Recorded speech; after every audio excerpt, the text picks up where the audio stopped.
Okey ni gapo dia ni? Ni orang panggil penutup minyak gear. Penutup minyak gear. Kebanyakan Honda dia panjang di belakang. Tidak macam Pro 2 lah, panjang. Tepat dia pula mana tu sampai kakak. Dia duduk celoh ni. Bawah kotak Ecolino. Kalau macam Honda City, insya-Allah kalau suluh tu nampak lah. Bagi owner tu duk saja puas-puas duk rumah, dia blend nak light engine kat. Tengoklah benda ni kalau dia tercabut, getah dia ni jadi kepek.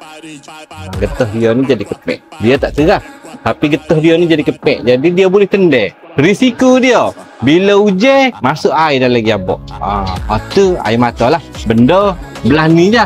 Tapi modal semakin besar. Hak mana ada masalah nak cek kereta ke, nak cek aircon, servis ataupun cek bunyi naik mesin royal, marilah di Petronas Auto Expert, Pekalai Cepa, Kelantan. Lacak.